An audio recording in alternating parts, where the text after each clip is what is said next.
Hello children, I am Poonam Bagga and today we are going to start a new chapter, chapter 5, data handling.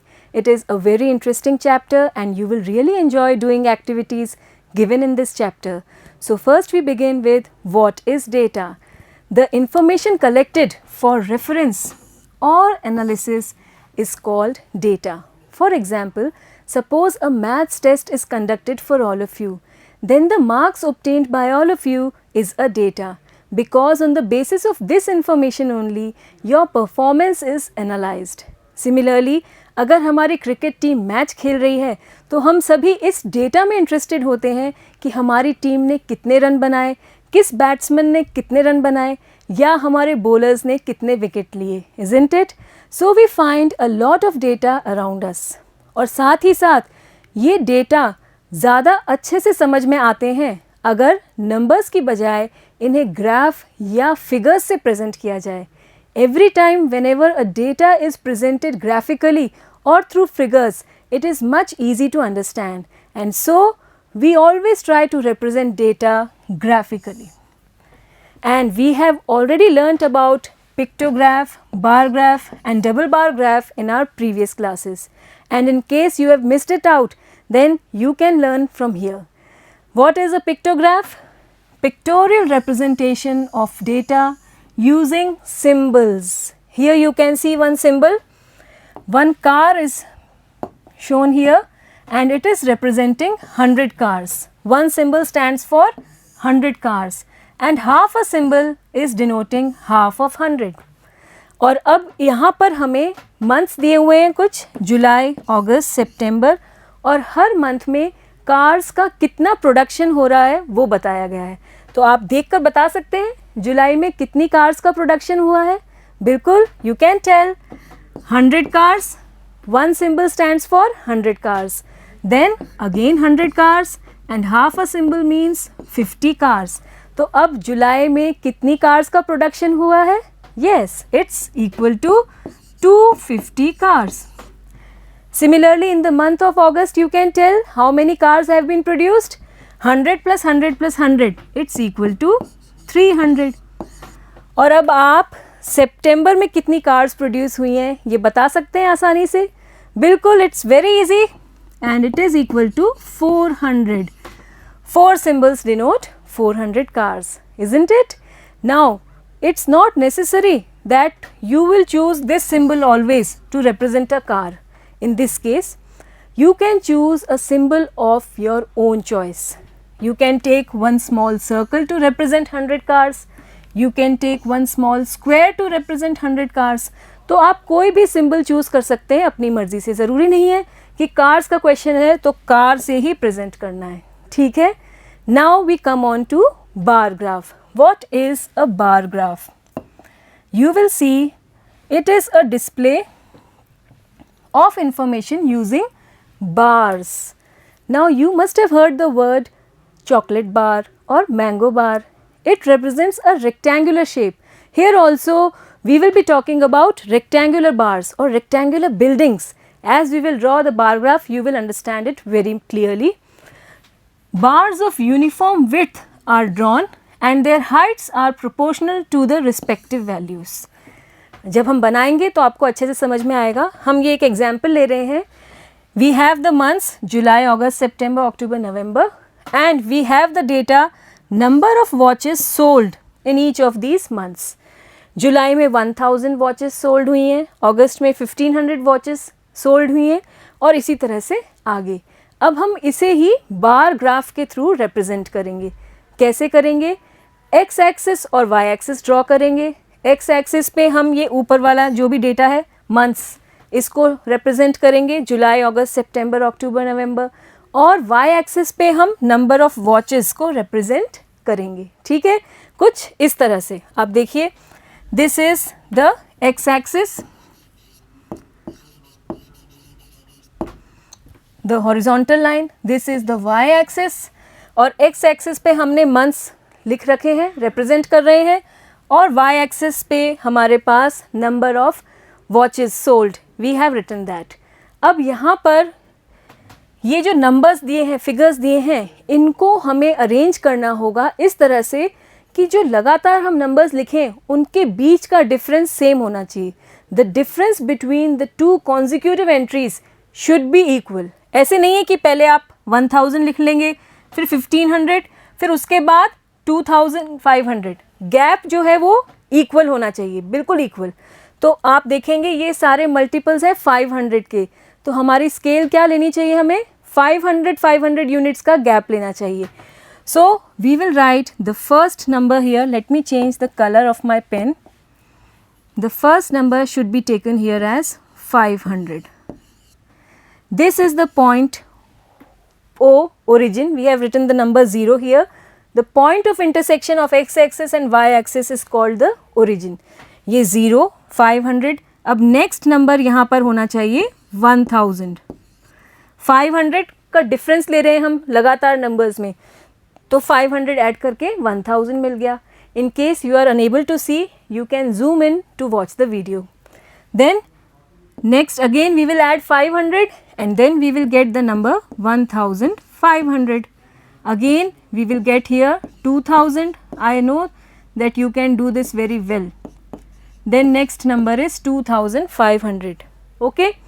In this way we have written the number of watches sold on the y-axis. We can write the scale also here on y-axis, because on x-axis we have months. 1 centimeter we are taking equal to 500 units.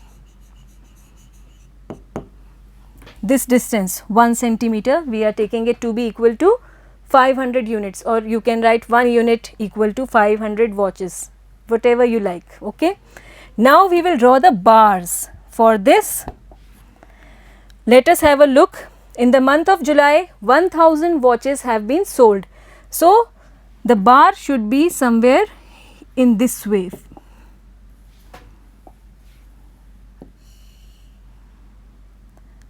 I have used one tool of this smart board. Now you will be drawing using a pencil and scale. Okay. So this is one bar corresponding to the month of July. Then in the month of August we have 1500 watches sold. So our bar will be something like this. In the month of September we have 2000 watches sold. So it will be in this way. In the month of October it is given to be equal to 2500. So it will be represented in this way. And in the month of November we have again 1500 watches sold. So we will draw the bar in this way. So you can see we have drawn the bars corresponding to each of these given months. Now you can also fill color in these bars according to your own choice. I am just showing it for representation. It's up to you to color or not to color. In similar way you can color each of these bars perfectly. I am doing it roughly, just roughly. Okay. And then you will get a beautiful figure in this way. So we get the bar graph in this way. Clear to you? Once again let us come back to its definition. A display of information using bars. So you can see here we have drawn the bars. Then of uniform width, you can see the width of each of the bars is equal. ऐसा नहीं है कि एक बार तो पतला रह गया, एक बहुत चौड़ा हो गया. सबकी breadth width equal है. और इसी तरह से their heights being proportional to the respective values. जो values हमें दी हुई हैं उसी के अकॉर्डिंग हमने बार्स की हाइट बनाई है. So I hope how to draw a bar graph, it is very much clear to you. Then next we have a double bar graph. What it says, a bar graph showing two sets of data simultaneously. Simultaneously means एक साथ दो चीज़ों की information एक साथ मिल रही है, two sets. जैसे ये example लीजिए. Here we have been given three schools, school A, school B, school C, or children who prefer walking and cycling. We have been given the data regarding these three schools and the children who prefer walking. School A में 40 children हैं जो walking prefer करते हैं और 45 children हैं जो cycling prefer करते हैं, और इसी तरह से स्कूल बी, स्कूल सी. अब यहाँ पर दो इन्फॉर्मेशन एक साथ दी गई हैं, वॉकिंग के लिए भी और साइकिलिंग के लिए भी. तो अब हम इसका जो ग्राफ बनाएंगे वो डबल बार ग्राफ होगा. Again we will have x axis, this is your x axis and this is your y axis. On x axis we have written the school names, school A, school B, school C, here you can see, and on y axis we will be taking up the number of children. Again we will be taking one proper scale. हम equal difference पे कुछ numbers लिखेंगे, ऐसे अपने मन से नहीं लिख सकते 40, 45, 55, 25. अगर आपके मन में आ रहा है कि सीधे सीधे ये नंबर लिख लें तो वो गलत है. हम 0 से स्टार्ट करेंगे और इक्वल डिफरेंस पे हम नंबर्स लिखेंगे. तो आप देखिए स्मॉलेस्ट एंट्री यहाँ पर है 15 और ग्रेटेस्ट है 55. तो हम 10-10 का स्केल ले सकते हैं और इजीली ग्राफ बन जाएगा. So let me change the colour once again. We will mark 0 here, then this let us take it as 10, this place 20, this as 30, this as 40. You can always zoom in to watch the graph properly. This as 50 and this as 60. Now again we can write the scale on y axis. Again we are taking 1 centimeter equal to 10 units. 10-10 का gap है, आप देखिए, इसलिए 1 centimetre में 10-10 का gap ले रहे हैं और वही हमने वहाँ लिखा है. इसके बाद स्कूल ए के लिए वॉकिंग कितने बच्चे कर रहे हैं? 40 और साइकिलिंग 45. तो हम यहाँ चलते हैं 40 स्कूल ए के लिए, यहाँ से आएगा आपका ये 40. Then for cycling we will be drawing the bar in this way. You can see here. Now this one bar stands for children who prefer walking and the second one for children who prefer cycling. अब दोनों में कुछ तो difference show करना ही पड़ेगा. So let us mark it with lines. Let us mark it with some shade. I am shading it black. You can take a color of your own choice. So the black shaded portion is representing the children who prefer cycling. Okay, one thing now, this is the data for school A. Then we move on to school B, 55 and 25. So here 55 children prefer walking for school B. We can draw it in this way. ठीक है, और फिर walking कितने बच्चे prefer कर रहे हैं? Cycling sorry, it's 25 only. So it will be between 20 and 30. 20 और 30 के बीच में, बिल्कुल बीच में हम लेंगे children who prefer 25 cycling. Okay, in this वे. अब फिर से हमें डिफ्रेंशिएट करना है साइकिलिंग और वॉकिंग वाले बच्चों में, और हमने इसको ब्लैक शेड दी है इस तरह से. आपकी मर्ज़ी है, आप कोई भी शेड दे सकते हैं. ठीक है, अब हम आते हैं स्कूल सी पर. स्कूल सी के लिए 15 students prefer walking, only 15 students. So it will lie somewhere between 10 and 20, in the middle of 10 and 20, बिल्कुल बीच में. आप देखेंगे इस तरह से ये आ गए 15 स्टूडेंट्स जो साइकिलिंग या वॉकिंग प्रेफर कर रहे हैं, और साइकिलिंग के लिए 35 students. So between 30 and 40 you will get it from here, 35 students. और फिर से हम इसको डिस्टिंग्विश करेंगे विद ब्लैक कलर. ठीक है, ये आ गए हमारे पास साइकिलिंग के फिगर्स ब्लैक शेड में, और ये इनको भी हम कुछ और शेड से डिनोट कर सकते हैं. Let us shade them blue. ये ब्लू वाले हमारे पास हो गए डिटेल्स साइकिलिंग वाले स्टूडेंट्स की.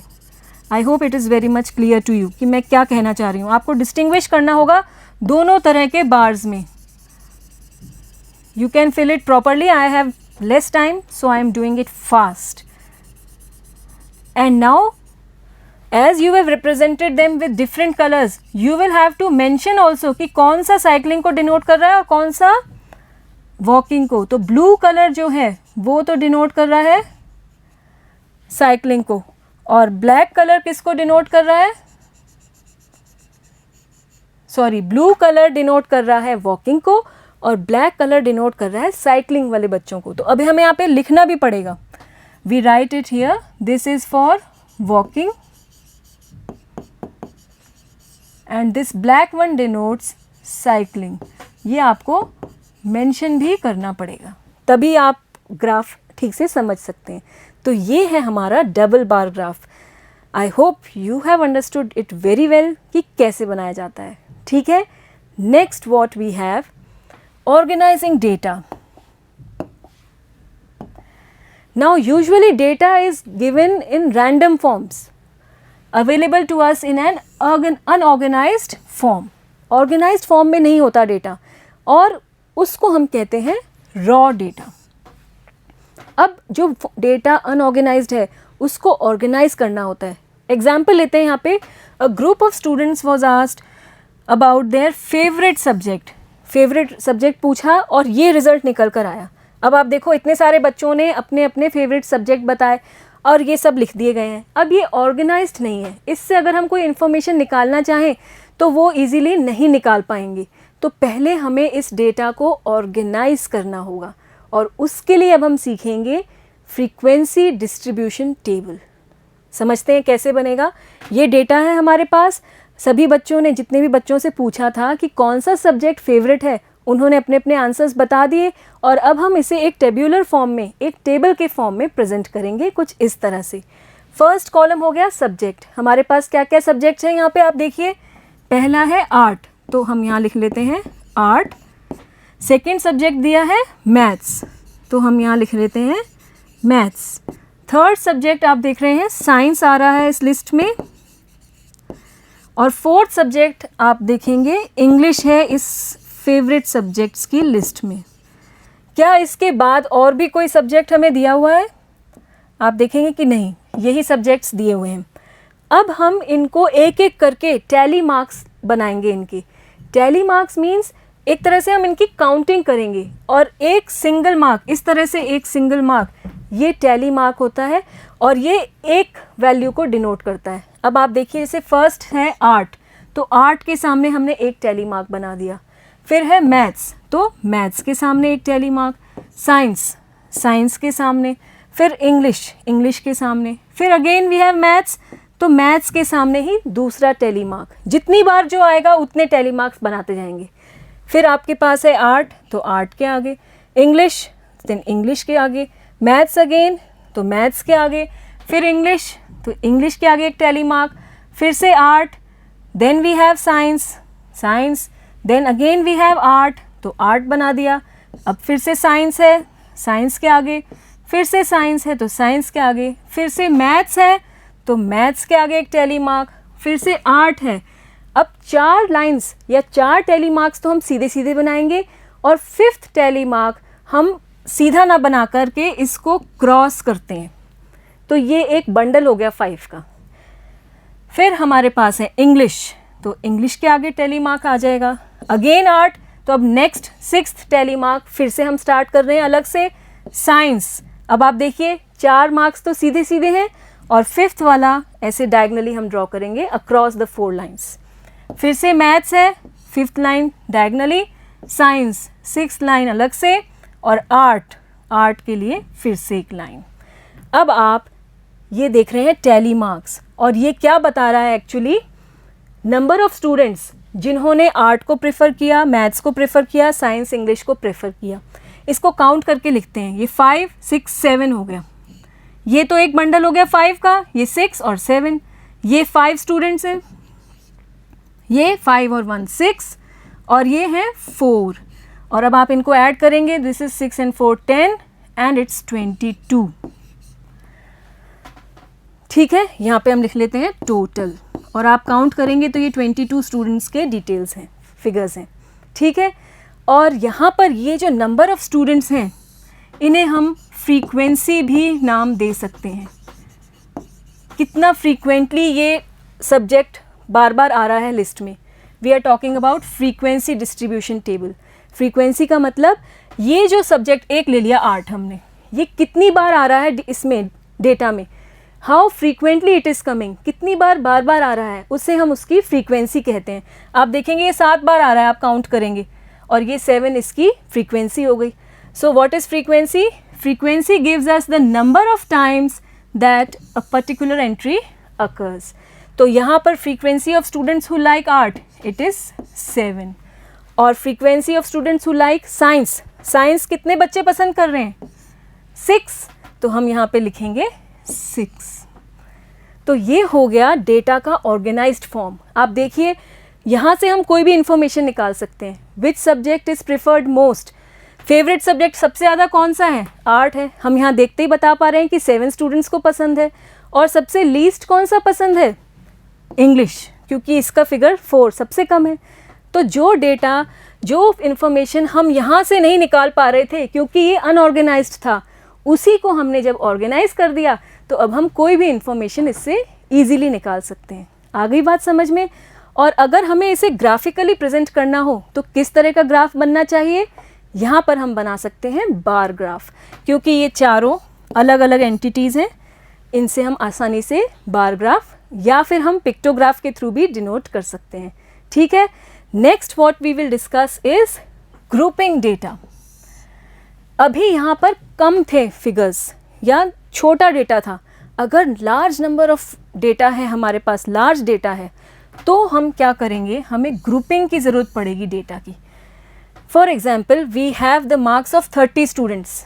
अब अगर हम इसका डिस्ट्रीब्यूशन टेबल बनाना चाहें, जैसे हमने यहाँ पर डिस्ट्रीब्यूशन टेबल बनाया था, ये फ्रीक्वेंसी डिस्ट्रीब्यूशन टेबल कहलाती है जो अभी हमने बनाई थी, जिसमें फर्स्ट है आपका सब्जेक्ट, फिर tally marks in the centre और नंबर ऑफ स्टूडेंट्स. ये फ्रीक्वेंसी डिस्ट्रीब्यूशन टेबल है.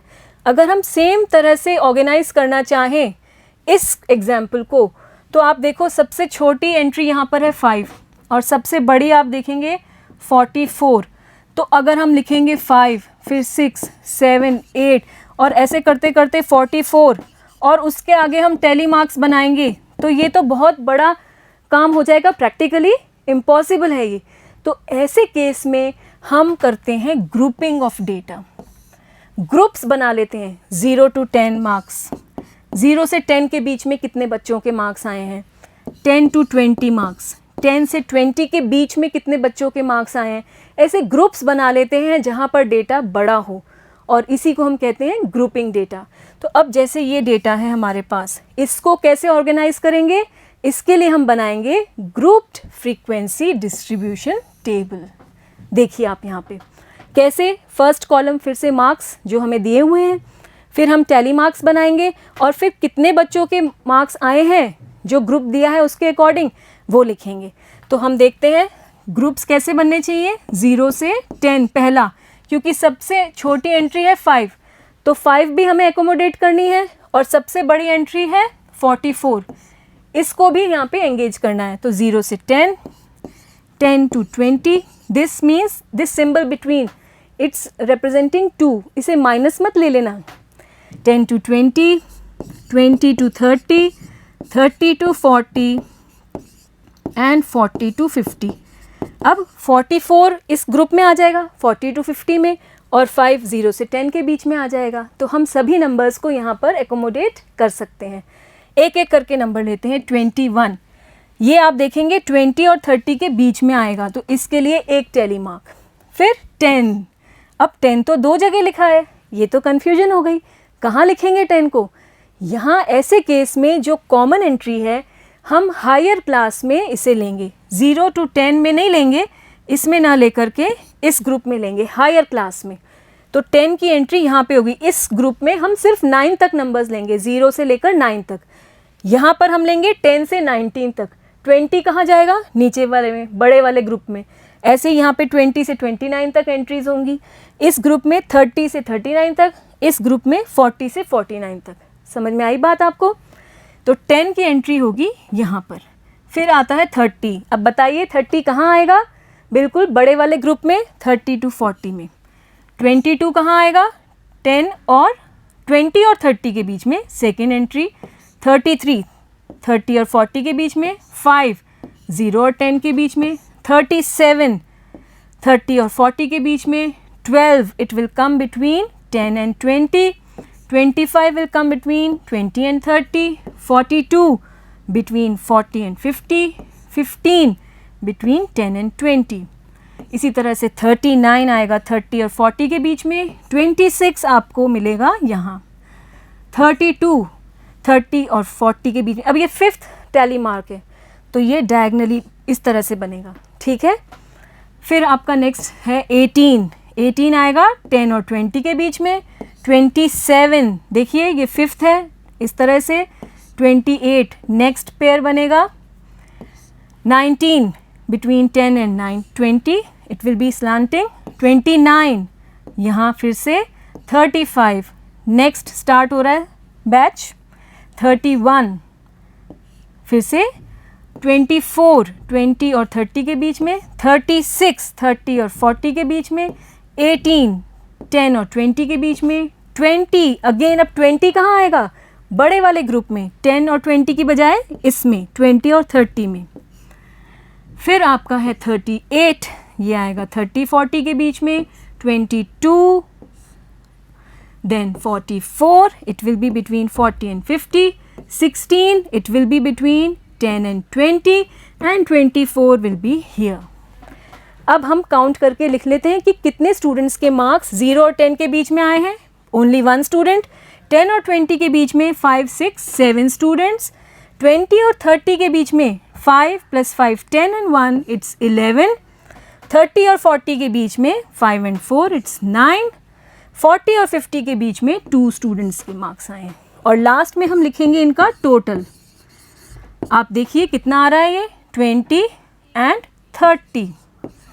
और हमारे स्टूडेंट्स कितने थे, देखिए आप यहाँ पे लिखा हुआ है 30 स्टूडेंट्स, और इसका मतलब हमारा टोटल भी 30 आ रहा है। हमने सभी को कंसिडर कर लिया है। अगर ये टोटल 29 आता इसका मतलब कोई बच्चा मिस हो गया है हमसे, या 31 आता इसका मतलब हमने किसी की काउंटिंग 2 बार कर ली है। तो ये टोटल हमें क्रॉस चेक करने में हेल्प करता है। तो ये है हमारा ग्रुप्ड फ्रीक्वेंसी डिस्ट्रीब्यूशन टेबल। और अब ये सिस्टमैटिक हो गया, ऑर्गेनाइज्ड हो गया। अब हम आसानी से बता सकते हैं कि किस रेंज में बच्चों के मार्क्स मैक्सिमम आए हैं। मैक्सिमम बच्चों के मार्क्स आप देखेंगे 20 और 30 के बीच में आए हैं, 11 स्टूडेंट्स। और 10 से लेस कितने बच्चों के मार्क्स हैं, ओनली 1। और या फिर 30 से ज़्यादा कितने बच्चों के मार्क्स हैं, तो आप देखेंगे 9 + 2 11 बच्चों के 30 से अबव मार्क्स आए हैं। तो आप कोई भी इंफॉर्मेशन यहाँ से डिराइव कर सकते हैं। ओके, अब अगर हमें इसी का ग्राफ बनाना हो तो कैसा ग्राफ बनेगा, इसके लिए हम सीखेंगे। ग्राफ पर जाने से पहले हमें कुछ टर्म्स डिस्कस कर लेनी चाहिए। यहाँ पे इंपॉर्टेंट है class interval. Yes, this is a new concept for you.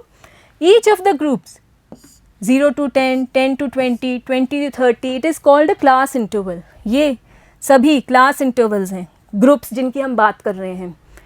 फिर आता है लोअर क्लास लिमिट और अपर क्लास लिमिट। जो ये लेफ्ट हैंड साइड पे लिखे हुए हैं ये कहलाते हैं लोअर क्लास लिमिट। एक ग्रुप की ये 0 लोअर क्लास लिमिट है और 10 अपर क्लास लिमिट है, 0 से 10 वाले क्लास इंटरवल की। इसी तरह से for class interval 10 to 20, 10 is the lower class limit and 20 is the upper class limit. तो ये सभी तो हैं लोअर क्लास लिमिट्स, और ये राइट साइड वाली सारी हैं अपर क्लास लिमिट्स। ठीक है। फिर क्लास विड्थ या class size, the difference between the upper class limit and the lower class limit is called the class width और क्लास साइज। आप देखिए इनमें डिफरेंस कितने का आ रहा है, 10 का, इसमें भी 10 का डिफरेंस है। तो इन सभी ग्रुप्स या इन सभी क्लास इंटरवल्स की क्लास लेंथ या साइज क्या है, 10।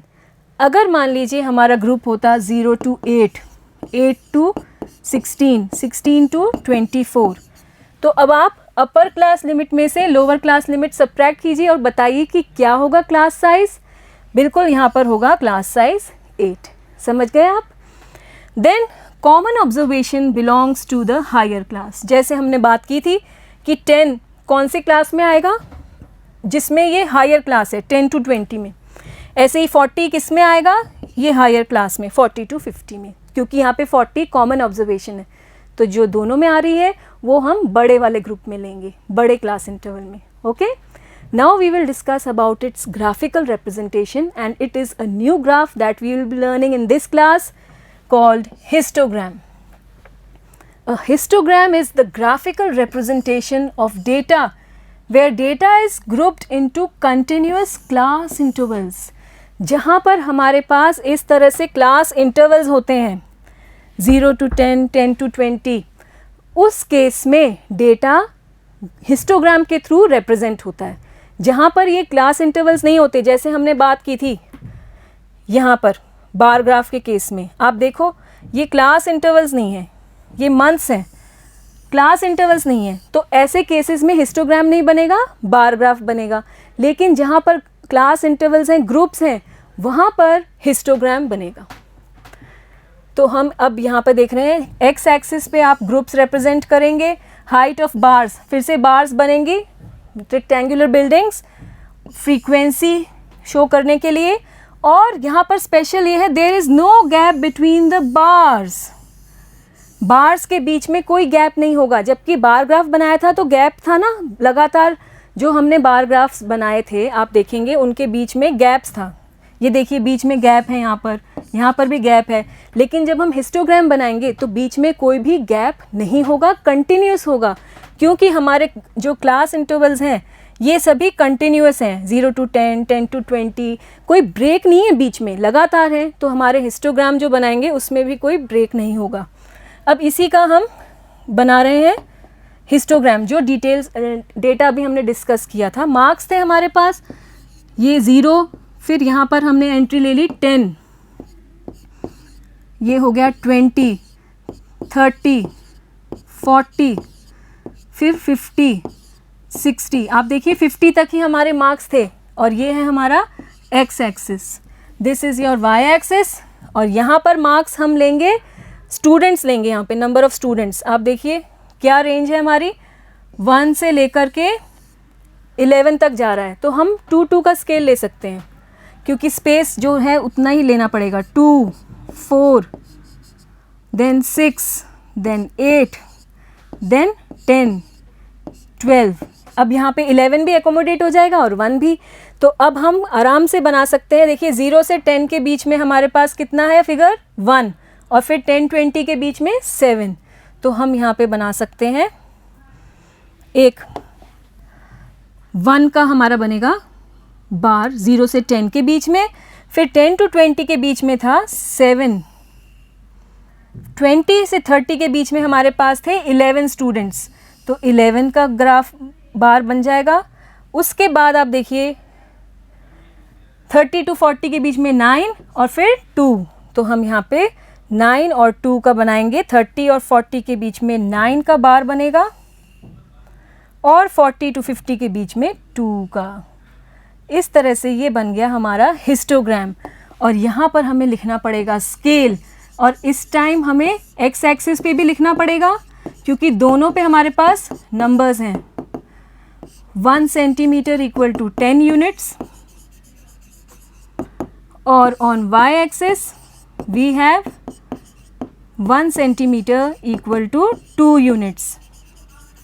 आप देखिए यहाँ पर 2 का गैप लिया है वाई एक्सिस पे, और एक्स एक्सिस पे हमने 10 का गैप लिया है. तो इस तरह से हम बनाएंगे हिस्टोग्राम. हमने वही सारा फिगर्स जो थे हमारे पास डेटा, उसको यहाँ पर रिप्रेजेंट कर दिया हिस्टोग्राम के थ्रू. यहाँ हम लिख लेते हैं 1, देन 7, इट्स 11, 9 एंड 2. इस तरह से, ठीक है. We take one more case, we have this example. यहाँ पर हमारे पास हिस्टोग्राम बना हुआ है, और यहाँ क्या इन्फॉर्मेशन दी है, हाइट दी है बच्चों की, हाइट इन सेंटीमीटर्स, और साथ ही साथ हमें दिया है number of girls of class 7th. इसका मतलब ये हाइट की रेंज दी हुई है, ग्रुप्स दिए हुए हैं 125 से 130, 130 से 135, 130 से 140, ये ग्रुप्स हैं. अब 125 से 130 के बीच में कितनी गर्ल्स हैं, 1. फिर इसी तरह से 145 से 150 के बीच में कितनी गर्ल्स हैं, 4. 155 से 160 सेंटीमीटर्स के बीच कितनी गर्ल्स की हाइट है, ओनली 1. तो ये इन्फॉर्मेशन यहाँ दी है. हम यहाँ पर स्पेशल जो फोकस मैं दिखाना चाह रही हूँ, ये आप यहाँ देख रहे हैं एक जिगजैग लाइन है बीच में, इसे हम कहते हैं किंक.